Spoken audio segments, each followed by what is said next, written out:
This is Her Confidence, Her Way podcast, episode 25.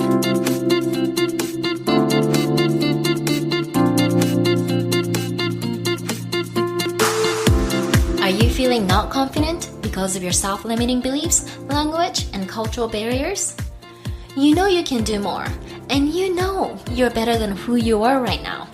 Well, it's not time for you to give up on who you are. Welcome to Her Confidence, Her Way podcast. I am Emiko Rasmussen, a virtual mentor, a confidence-building coach, and a host of this podcast.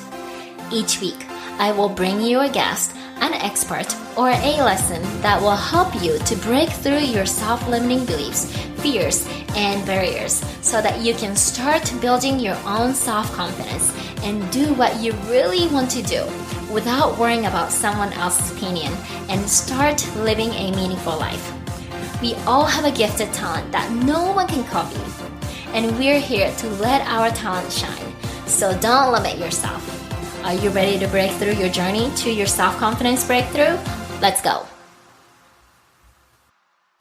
Today's episode is sponsored by Emmy's coaching session.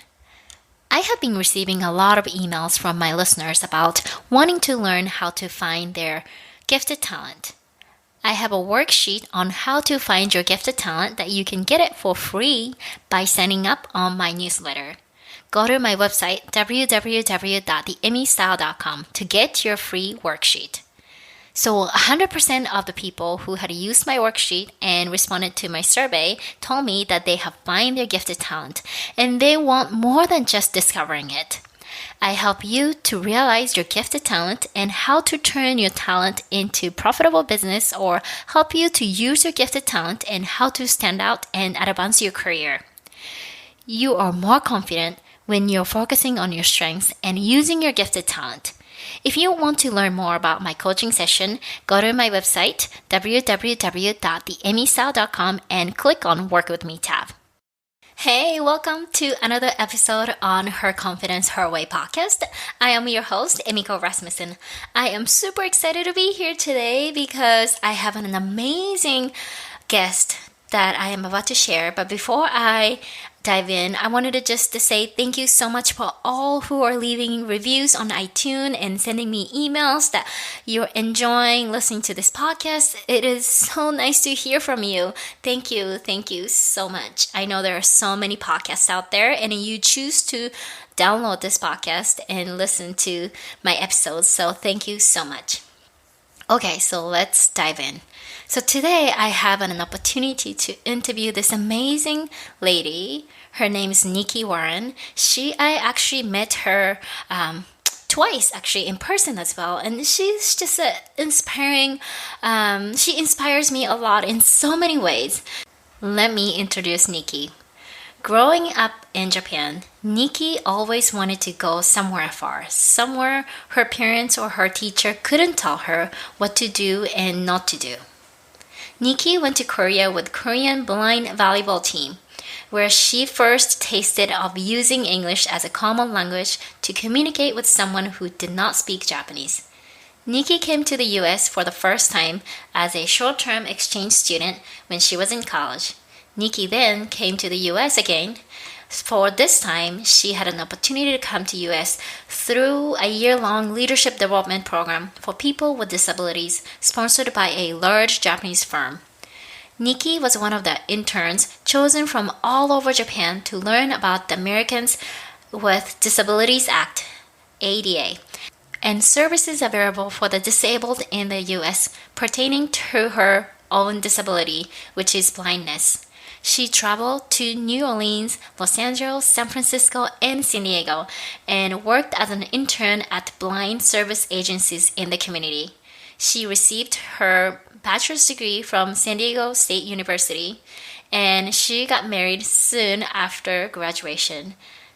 And this is a fun fact, she met her husband on her graduation.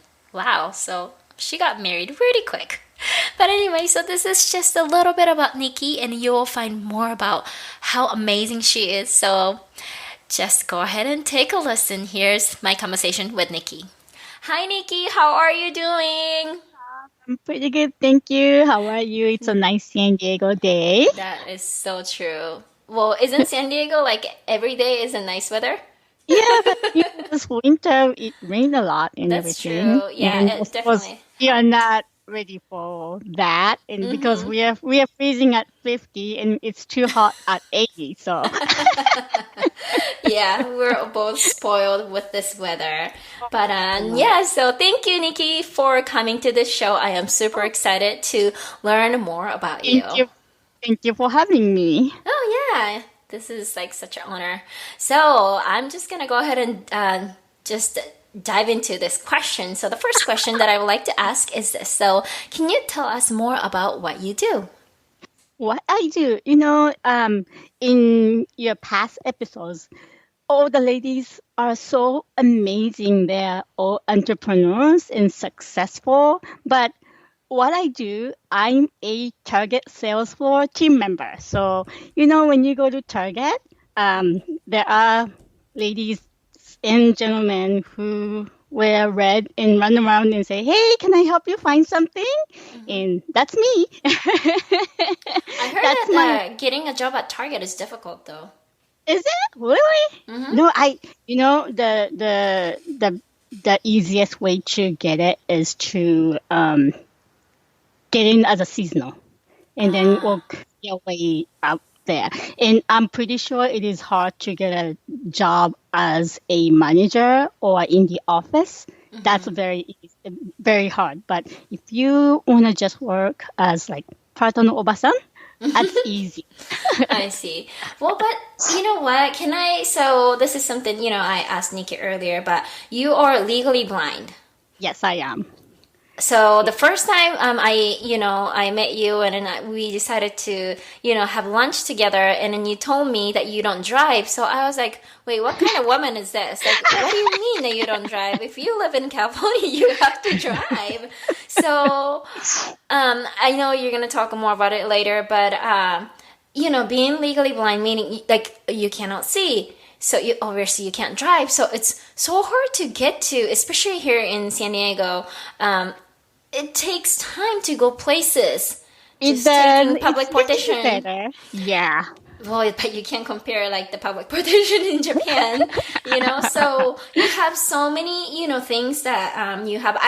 I know you wouldn't really consider this as a barrier or anything. I mean, I know a lot of people who are like legally blind, and then one of the guy who I was so inspired by, I forget what his name is. I think his name was Lex.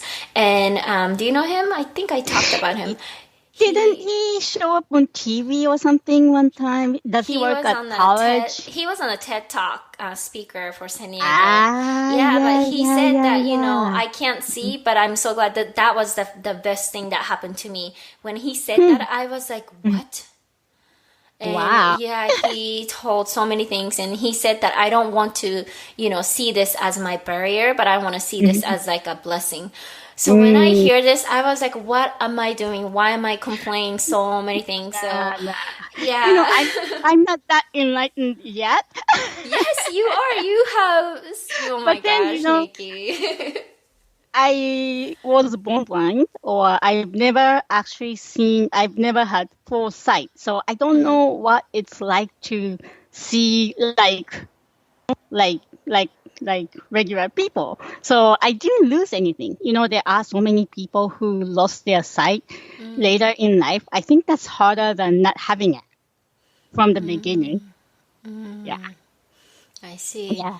I Well, also volunteer at the Braille Institute, mm-hmm, and that's where that's an organization that teaches blind people how to, like orientation, how to use cane, how to cook without sight, and how to use a computer, like, do whatever you do, everyday things without using your sight as the main source.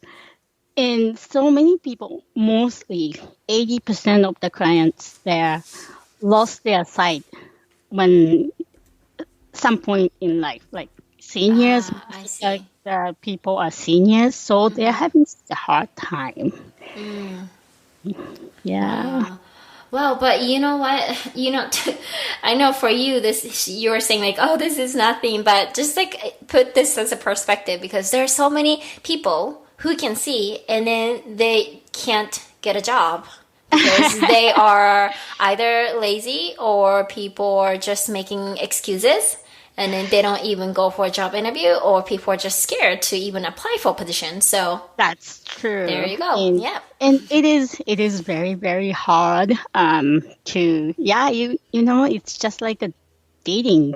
Getting a job is like a dating. It's like, hey, you know, is this company a right fit for me? Because it is hard because I used to have a full-time job. And after the economy crash, the company shut down. So that's how I ended up at Target. I see. But you know what? Tell us more about your background though. You have worked at the San Diego Zoo ticketing booth and you did so many other things. Yes, San Diego Zoo was my okay, I came to the US as a student. And then after I graduated from San Diego State, I worked as a ticket seller at San Diego Zoo. And that was my first job in the US. And that was such a, high school part-time job kind of job, but that was the best job in the world. And soon after that, and it was a seasonal job, so it didn't last long. But soon after that, I started volunteering at a nonprofit organization called Accessible San Diego, which is a nonprofit information center for people with disabilities who visit San Diego. So we would give out information on which hotels are more accessible than others. What fun things to do if you're in a wheelchair, if you are blind, so and so and so. So Yeah. that's I worked there for about 12 years, Okay. and yeah, it was a long time. And then but after the 9/11 and everything, 2013, the company was downsized and it shut down. So I that's how I was back in the job market. And of course, I had to relearn everything, like how to do the job interview. In the US, you have to sell yourself to get a job. I was so not ready for it. I'm still working on it. Wow. I think that this, it's kind of unfortunate that the company has closed, but, the Accessible San Diego, it's a hospitality or tourist industry. So, It was just like the convention and visitors bureau, but Gotcha. focus was on people with disabilities. That's nice that they focus on those special subjects. So thank you. So going back to the current things that you're doing, I want to know your why story. So why did you decide to do what you're doing? And I especially want to, learn more about, the volunteering side because not everybody are doing all the volunteering and giving time is something that you give but then you won't get back Of course. so that's like to me it's the most valuable things and you're giving your time to help those people so why did you decide to do that? Why? Let's see. I cannot stay still at home, So I work at Target only like 10 to 20 hours, and I have and most work at Target on weekends. So I have plenty of time at home, and I am not a good housekeeper, unfortunately. So it kind of, I get this super itch when I'm at home. And so I have to go out and do something. And if I go out and do something, I want to work at somewhere I like, somewhere I know I'm doing something good. But at the same time, I want to get something, which is like keeping up with my office skills or learning something new. And possibly those things will um, lead to a full-time job or freelance or next opportunity. That's what I wanted to say. For next Gotcha. opportunity. Yeah. So that's how I started volunteering. I volunteer at two different locations. The first one is a community center in Linda Vista called Base Community Center, and they serve seniors lunches and activities, and they also have meetings to improve their community. So they do a lot of good things. And the other one is the Braille Institute, and I work as a receptionist. The part of the time I go there, and I also help out at the computer lab where people learn how to use a computer with the screen readers without sight or huge magnification. And over there, excuse me, and I'm hoping that I can learn the skill to teach other blind people as an instructor, not just a teacher's assistant in the future. So Wow. That is amazing. And then I'm just curious, would you say that America is one of the countries where they accommodate a lot of like disability people, like, people with wheelchair or, people with some sort of disabilities? Because I thought that US is such a disable, I don't know how to say it, like the right term, accessible, like friendly. I mean, when I was in Japan, I wasn't disabled, but I was with the whatchamacallit, stroller, right? And the American stroller is a little bit bigger than the Japanese one.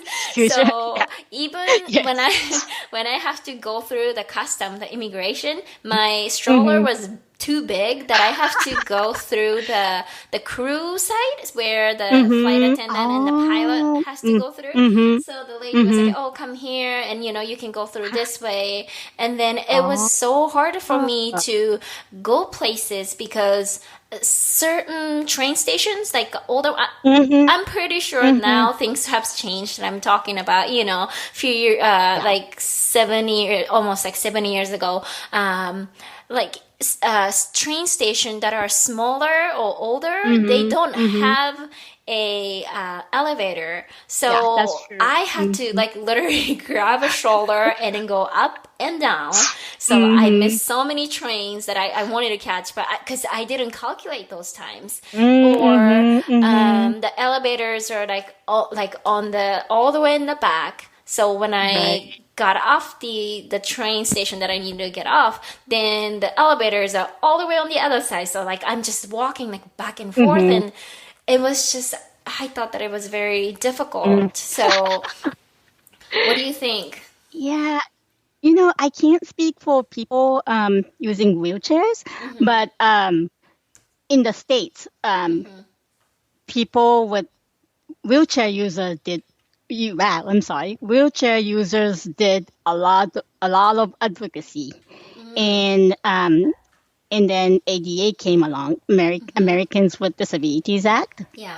So accessibility for people using wheelchair, I believe it is better here.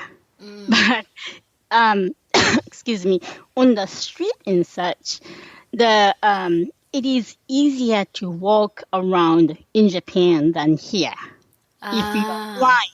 Because do you remember those bump dots on the street, that yellow bump dots? That's everywhere, and that's a directional signage, and it's almost everywhere in Japan, in the major cities or even the mid-sized cities. And on the bus, the announcement, like, okay, the next stop is blah, blah, blah. It's common, or it's common in Japan. But in the US, they didn't have an announcement until not too long ago. And really? It was up to the driver to announce stops or not. Wow. And So when yeah, you get on the bus, do you just tell mhm, the driver yes, to you tell get off. me? Yeah. Uh-huh. Hey, can you? I'm getting off at such and such. Can you announce? And Wait, but then has the drive. driver ever forgotten about? Oh yeah. I would assume. Yeah. And so yeah, I've gotten a grand tour of San Diego that Oh, way a jeez. lot when I was new here. Oh yeah. Wow. Wow. So, but then there are funny stories from that. Like when I was still going to San Diego State, Mm-hmm. and I lived in a residential area, Mm-hmm. and the bus driver forgot my stop, and he said, "Well, I'm so sorry." He felt so bad, and it Mm-hmm. was dark, and but I was like, I don't know if I want to. I was like, I wanted to cry, but Mm-hmm. he said, this is my last run, so why don't you just stay on the bus, and I will take you home. So this Wow. huge bus went through Hey, the nobody would do so that. Like that's cool. Okay. everyone came out to look. I bet. Whoa. Ah, I see. I didn't think about that. That's wow. So they didn't do that announcement not until what is it? Not until recent. That's what you said. Huh. And there was a rule that the drivers were supposed to announce every stop, but Mm-hmm. drivers have million things to do on the bus. They have to keep their eyes on the road, of course. They have to Mm-hmm. drive, have to answer the questions, Mm-hmm. and this and that. So a lot of times they forgot, I and see. uh, and then the automated announcement came aboard. Yeah, like not too long ago. So if you wanted to catch a bus Mm-hmm. downtown, there are buses lining up. So Mm-hmm. you would run, visiting bus door to bus door, saying, "Hey, what's this bus? What's this bus?" Because Okay. Mm-hmm. you never know what bus they That's right. are. Mm-hmm. So yeah, if you take public transportation, if anybody want to lose weight, take public transportation. I know, Nikki, you're in such a shape, and you told me that you eat like anything. Nah, So, that's not. okay, and then I work for an online university, Mhm. and we do have a specific I forget the department, access and wellness department. So we do have a dedicated team to serve and support those students who are blind or some sort of a disability. So Mhm, we mhm. do have like all kinds, like the textbooks, it will read it to you. And Uh-huh. I forget, with the computer, we partnership with, local, I'm assuming like organizations where they will come and support you with all the equipments Oh, and everything. So yeah, we are really I want to know more about that. oh yeah, definitely. Job Oh, you know opportunity. what? Yes, I will definitely. Oh my gosh, I didn't even think about it. Yes, I will talk to the head of the department because I know her very well. So, all right, getting back to the podcast. Self promotion. It's important, but you know what? So for the listeners, this is how people in the US do. This is all about networking. So unless you don't tell, you don't know what you want. So exactly. This is exactly what Nikki did. Like, hey, I want to get a job. Like, do you know anything about this position? And like, oh, I know somebody, and this is the thing. It's called networking. And then if let's say if there is a position open, then most likely what I will do is I will hand Nikki's resume to the hiring manager directly. So then the hiring manager will then tell the recruiter.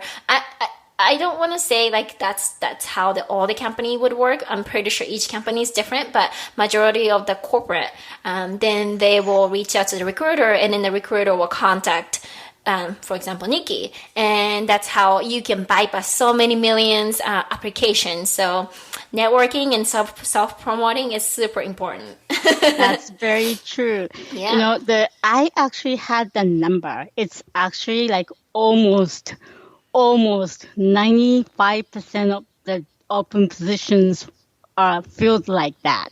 Because it's Mm-hmm. nowadays it's so easy to apply for a job. You can apply online, click, and you never hear No. from Nope, the that's company you not. applied Yep, for. that's not how you get a job nowadays. Yeah, yeah. So yeah, I was a hiring manager. Hiring I manager. did firing too, but I was a hiring manager, and then I do have over 6 years of hiring experience as well, corporate. So I know all about it, and I yeah, bet like you so. said, my 80% of our team members, they're all referrals, and then only 20% is just we call it you were picked up from the street. So that's pretty much the online. So yeah, so definitely I can talk more about it, but I want to focus and give a spotlight to you, Nikki. So we all were born with a gifted talent that no one can copy, and the world is waiting for us to let it shine. So what is your gifted talent, and how are you using yours? You know, I struggle with this, and I'm still in search of my true gifted talent. And yes, I went through Amy's 5-day challenge too. I subscribed, and and I'm still struggling to find it. I want God to tell me, but the God doesn't tell me, so I have to find it. But I think my gifted talent is to connect with people and listen to others without giving advice or stating my opinion. Do you think that's going to be a gifted talent? Yeah, especially, you know what? Especially for you, because your listening is so important, right? Because you can't see. And I'm pretty sure you have. This is something that I don't. This is something that I heard from that TED talk from the guy who's blind. But he said that if once you lose something, you'll gain more for something else. Yeah, probably. Yeah, So it's you not have that that. you have super sense or anything, but you compensate. Yeah, It's exactly. not So. all blind people are daredevils, okay? But I do remember you were talking about when your husband said you have a selective listenings, but I think you have a good listening skills because you listen so much, right? And then like what is the important information. So that's why you do selective listenings, because if it's just a noise, you don't need to focus because you have so many other things that you need to focus. So I think listening to others, because there are so many people that they can't listen. Whenever they're listening, they're already thinking about what they want to talk. What you're going to say, yeah. Yep. Yeah. So listening is something, it's a gift. Not everybody can do it. And also connecting with people, there are so many other people, they don't even care about people. So, people. And then the thing is, you usually attract a similar people. So maybe you just, attract people who are, they generally just like people. So you think that, oh, well, this is something that everybody will be doing. But if you look at the whole other side of the world, there are so many people, they don't care about meeting with people or introducing people. So definitely that is your talent. For sure. And then, other thing is that people think that the special talent is like this, like one specific things, but it's not necessarily one specific things. And it's not about the title or the position that you want to do. Like for me, I have a lot, like, I'm kind of similar. Like I am a people connecting, and I like to talk to people and build a relationship, and I like to listen to stories, and for me, I like to find somebody's very like a uniqueness. So that is what I'm really listening for. And what are the other things? Yeah, meeting people is definitely one thing, and just like learning from somebody's stories. So like to me, like podcasting is just like it's a thing for me. Like I cannot. You do such a good job of not having making people talk, making people tell stories. Oh, And thank you're you. very good at that. Thank you. I really appreciate it. See, and then the thing is, sometimes special talent or the gifted talent is something that you're blind to it.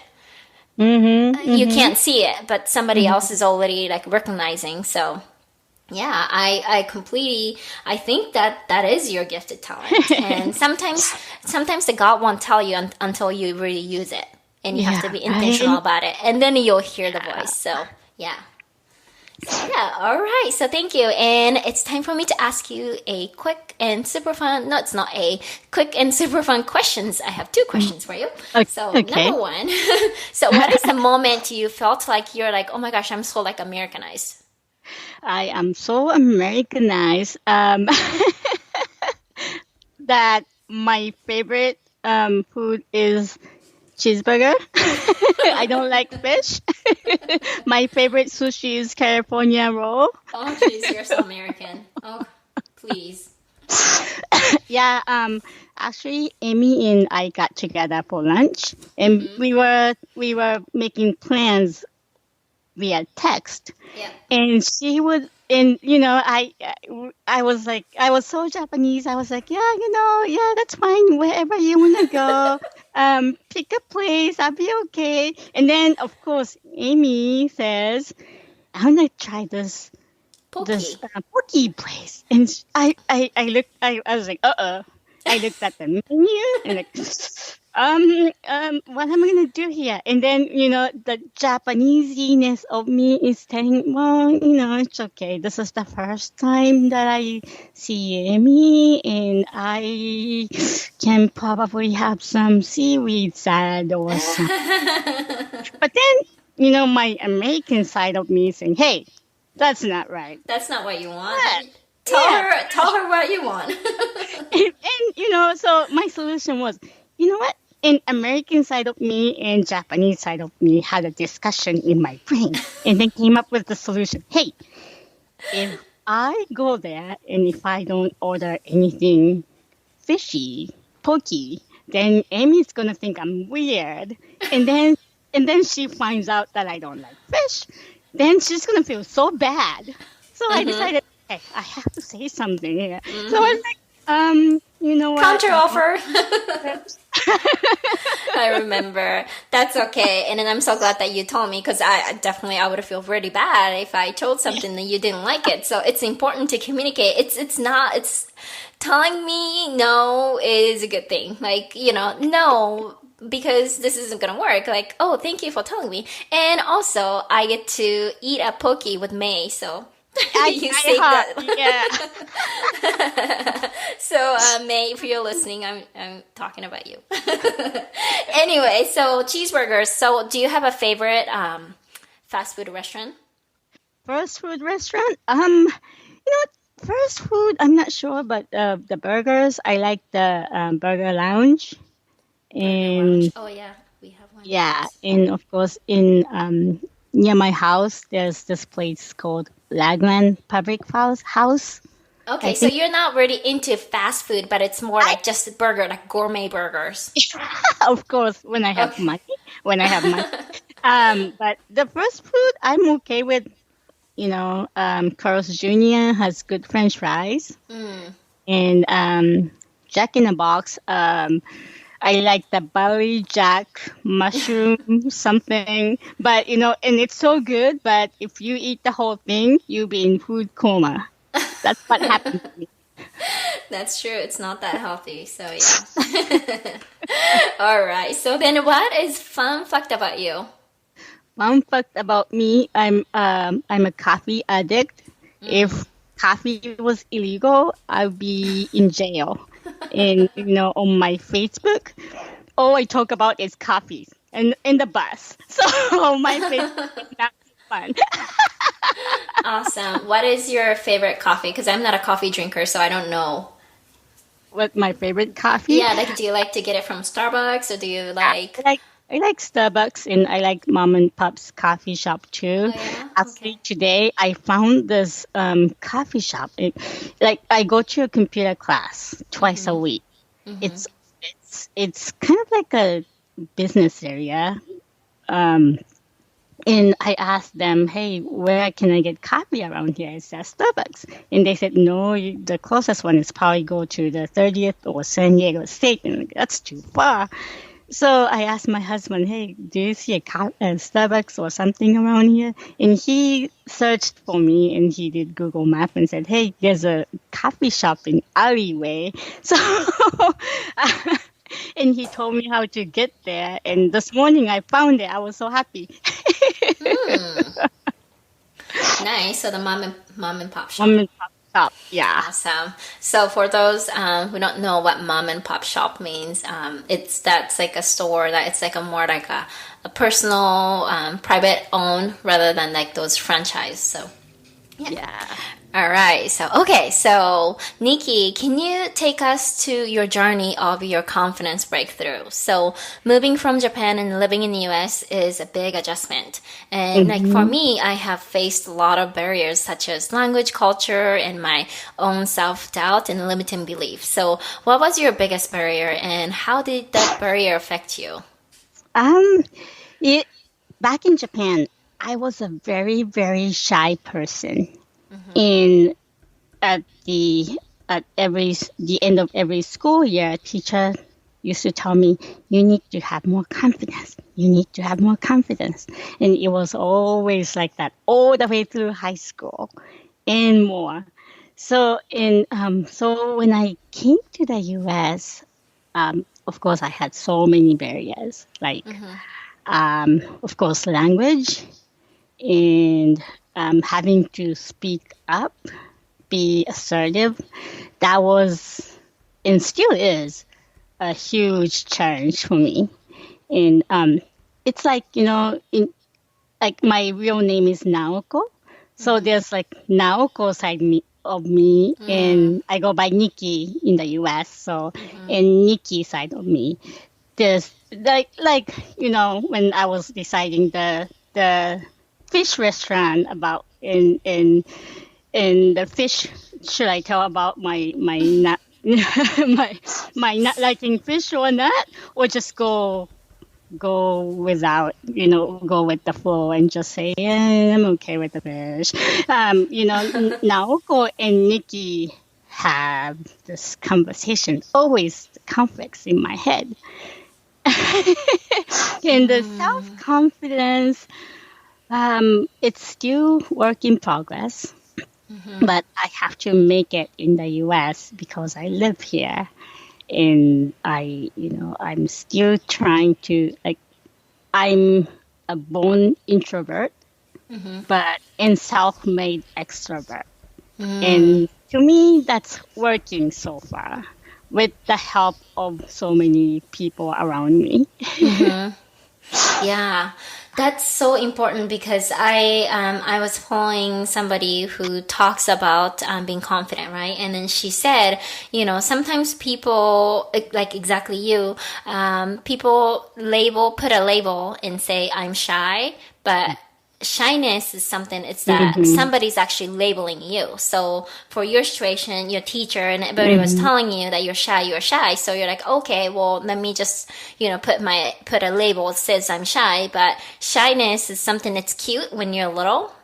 And she said that, but as an adult, you can't just be shy and you have to learn how to work through it. And if you are just, putting that label and say, I'm shy, so I can't do everything, and that can also lead into an excuse. So you're going to have to remove that label. So I think that's really cool that you just mentioned, and you are actually doing it. So you're removing your label and say, hey, let's connect. I mean, you and I got connected and,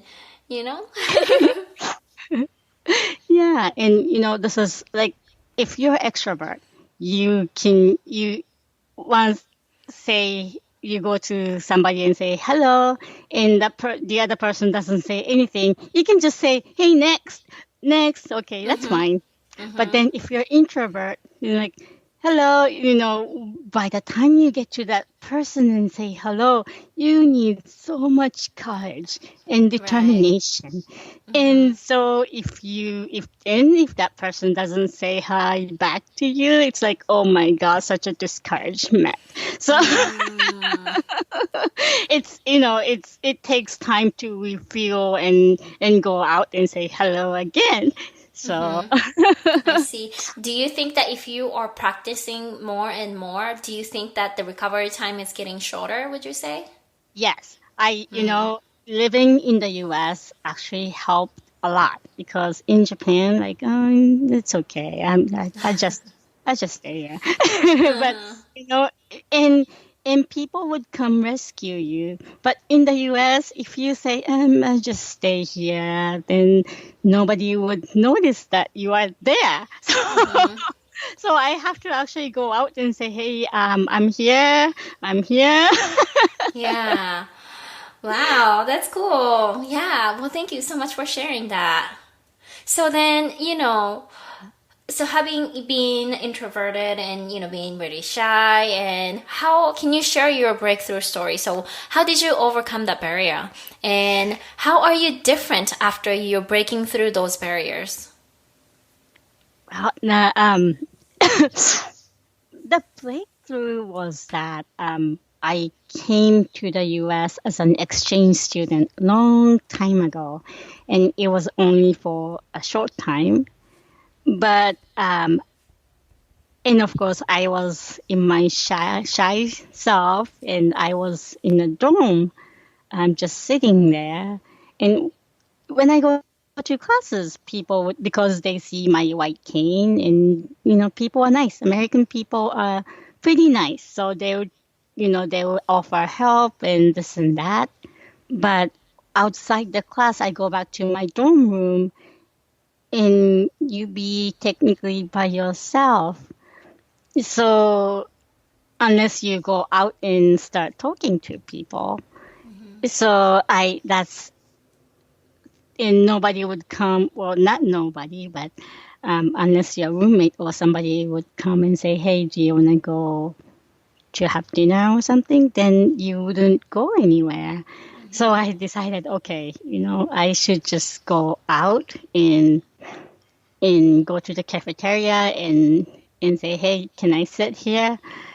And even though I didn't understand English much, at least you were sitting with somebody, sitting with people, and then I would listen to other people talk and understand, and then people started asking questions to me and say, hey, so what do you think? And like, hey, I'm included in this group. So that was kind of a breakthrough. Wow. But you did put yourself out there. That was your first. Yeah, because I only had that was a 2 months exchange program, so it had in order for me to do something major, I have to be put on a cliff or something, like either or, like if you don't do this, you don't jump do off this, or stay in a safe spot. Yeah. So it was only 2 months of exchange program. So it was for me either go out and experience the US or stay in the dorm room, which I could have probably done in Japan. Right. But So, did you hear you saying, like you said, I sat down and I listened to others, right? And you said, and although by listening, I'm pretty sure you're like showing your interest by listening. So that's why maybe people also encourage you and say, hey, what do you do? So it's okay. And I think Listening is a huge part. it is. And then I think it's another thing about, Japanese ladies, everyone's pretty good at smiling and listening and kind of sensing the group air atmosphere. So, and it's not intimidating, right? So, right. Yeah, definitely. So, and then how are you different now?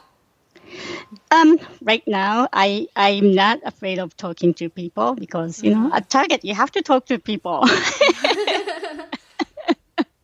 So, if somebody comes to you and starts selling shoes, that might be me at Target. Wow. Yeah, but I'm not afraid of speaking up or not. I'm still afraid of public speaking, but that's the same for most Americans. That's one of Yeah, it the doesn't matter if it's a yeah, language or not. Like, the language you speak, it's just yeah. talking to people in front of people is a big fear for Hmm. so many people. So, yeah. Wow, thank you. And then so as a woman, not only we struggle with barriers that we just talked about, we are also facing some of those like cultural and social expectations. So that could be, you're a woman, so you have to be pretty, you have to wear pink, you don't express your own feeling, or don't show Hmm. how much you can do, or don't say those things in front of women, stay home and cook and clean and all kind of things, right? Yeah. So what was holding you back to do what you're doing right now, or things that you to do something that you really want to do? Um, Back in Japan, It can be I anywhere. Yeah. okay. Like when I was growing up, like in Japan, if you're blind, this was a long time ago, so maybe it has changed a lot. But when I was growing up, everyone went to the school for the blind, and it's a residential school, and you don't. It doesn't have to be residential if you lived closer. But I lived in a dorm with other blind kids, and I think it still is in Japan. Major career for somebody who is blind is either masseuse or acupuncturist. So there is a vocational department in the blind school that teaches those skills. So actually, the employment rate in Japan for blind people is, I believe, it's higher than the U.S. In the U.S., it's pathetic. It's like 70% of people who are blind is not employed or underemployed. So, but okay, sorry, I'm kind of going off. But the what was holding back was that in Japan there was this path or pattern that I was supposed to go through. Okay, so you're blind, and your seniors, your peers would go to this blind school and do this and do that, and you'll end up working as a masseuse or acupuncturist. And if that's what you want, there's nothing wrong with that. But if you wanted to do something else, um, it was it was pretty hard, and everybody else said, "No, you can't do that. You shouldn't do that." So a lot of peer pressures, and you've been told that you cannot do it, you cannot do this, you cannot do that. So that, and if so many people said that to you again and again and again, you believe it. Right. Yeah. So in but I wanted to do something else in Japan. This was still in Japan. And so after high school, most people who are blind would go to that vocational program and practice acupuncture. But I wanted to, and the success story of a blind person at the time was that becoming a teacher of acupuncture and such to teach other blind people those skills. So my mom wanted me to do that, but I had no desire of doing it. So I said I wanted to go to a regular college. So, so my best friend back in Japan, and I decided to just at least try to go to a regular college in Japan. And we got into a 2-year college, and that we were the first blind students in that college. I'm talking about many years ago, which I would not like to say the numbers. And so, so that was my our first major break that we did something out of norm, and the next one was coming to the States. So every time it I think I probably grew a little bit. Not, yeah, and like became a little stronger, little bit of like more of myself, but not somebody formed by other people, but Yeah. somebody who would formed by me. Right? Right. Yeah, no, it's so I completely understand. Like, it's your path is already people are telling you to go to the path that is already like built by somebody for you. Right. Yeah. And people telling you to do it, so you start believing, okay, well, I guess this is the right path. Yeah. So, yeah. Thank you so much for sharing. Okay, so you have learned a lot of lessons living in US. What is one Japanese cultural value that you respect the most, and one cultural value that you need to drop and adjust to fit American culture? Okay, this is said by many other guests of your podcast, but the one Japanese culture that I value is harmony, keeping harmony, and in getting along with the group, like team player. Yes, and another thing, let's see. Yeah, that's probably the best of Japanese in the determination. in something that I admire about the U.S. culture, or maybe this could be a California culture, but you are ready to accept other people. Like, it can be just a small talk, but you would make somebody smile in the morning, like, at the bus stop, just say hi. Or at work, you would say, hey, you look nice today. Did you do your hair? Or something, you say something nice about other people to make them feel good. Yeah. Of course, and you're doing a good job and things like that. Yeah, I completely agree with you. This is the positive, what is it? Positive enforcement and recognition, recognizing how great job you did, and it's very, very, very important, especially being in the leadership roles. If you don't do this, you will lose a team. So it is so important. So thank you so much for bringing that up. Okay, so let's end with the Emmy style, which is I would like you to empower, motivate, and inspire all the women who are listening to this show to be more confident and start living her meaningful life. So how would you define your own self-confidence, and how are you building your own? Self-confidence is to be comfortable in your own skin. So believe in yourself, and other people can tell you advice or tell you what to do, and you have to listen to those.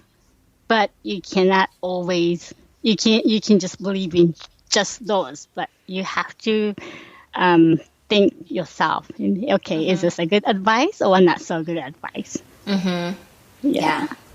That's good. And like I said, you go circling back to your gifted talent, and I'm pretty sure you are really good at listening and like what is good for me. And then the selective listening part, like, do I want to just drop this advice because it's not going to help me? So, and not very many people can do that because, and I was one of the good example, like I would take everybody's criticisms and all the opinions, like take it all personally, and I look this and I sound like this and I did this and blah, blah, blah. I'm like, oh, geez, like, I know. I have to listen to all those things and like how horrible person I am, and Yes. start crying. And so, Yeah, I'm it's still really good. working on it. It's work in progress, and it will But be you're for a at least longer time. aware. Yeah, you're aware of it, so that's good.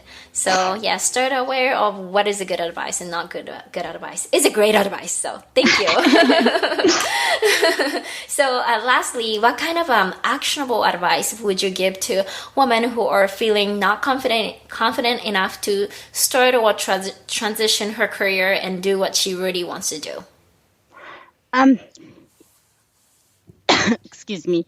Just picture yourself in that career or something you want to be, um, and work towards it. I always wanted to come to the United States. I don't know why, but since I was a little girl, I wanted to come to the United States. Maybe because of the Disney or those books like Little House Mm-hmm. on the Mm-hmm. Prairie or Mm-hmm. Anne of Green Gables. So I always wanted to come here. So I would picture myself and just tell myself, hey, my name is Elizabeth. I don't know Mm. why. I don't know why, but I like that name. Why didn't you make yourself Elizabeth instead of Nikki? I don't know when I was because I think it sounded like queen like name, and I wanted to be a Ah, princess. gotcha.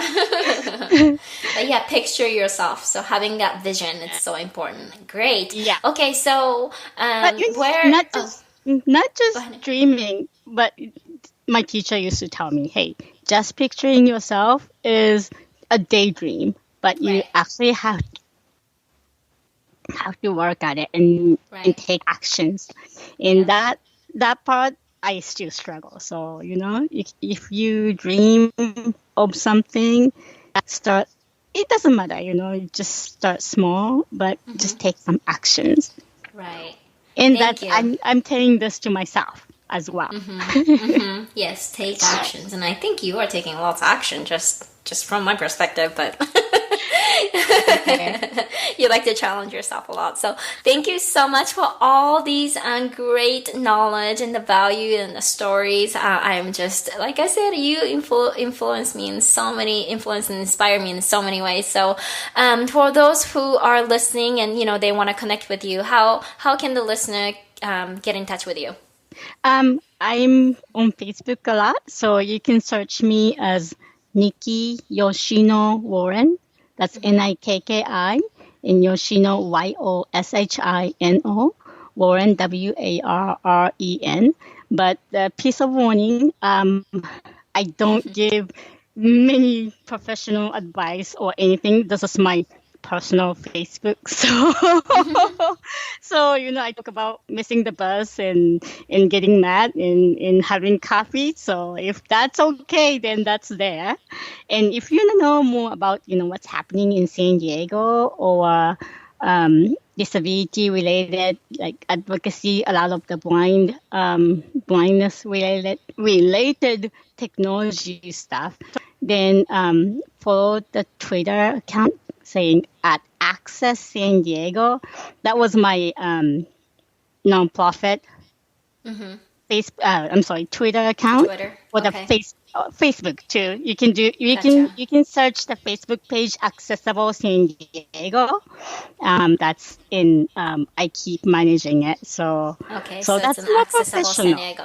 Yeah. Okay, so I will definitely put both of the links in my show notes, so you can definitely visit my website, and then you can connect Nikki from there, or you're more than welcome to just go ahead and search Nikki, and you can connect from there. So thank Uh, you so much for your time and sharing your stories. I have learned a lot about you and from you, so thank you. oh, and one more thing. Yeah. If you wanna practice English with me, Oh, you yeah. can connect with. I mean, I will just be a conversational partner if you wanna Ooh. speak. You wanna practice English. Yeah. I can do it on Skype or Zoom or or Facebook Messenger, whatever's comfortable. I can do that. Wow, Yeah. thank you. You have such a giving spirit. Thank you. So, for those listeners who wants to practice and keep, just maintain your English, or you want to create an English speaking environment, connect with Nikki. She said that she's more than welcome to share, and she's very reserved, and she's like, I won't tell you any professional advice, but she does all the time. So I don't.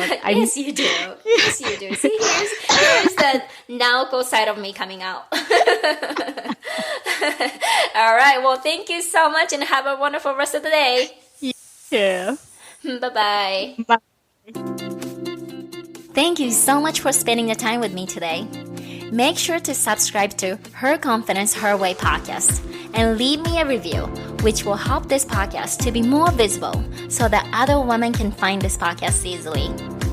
For a free monthly newsletter, free private Her Confidence, Her Way community, and learn how you can get free weekly lesson to help you to build your self-confidence, go to my website, www.theemmystyle.com。 このポッドキャストを聞いて、私にもできる、他人の目を気にせずに自分を信じて何かに挑戦してみようと思えるきっかけができてくれると嬉しいです。 Ladies, you don't need a permission from someone else to believe yourself. Just be you, because you are amazing. Let's support each other and keep on building your self-confidence.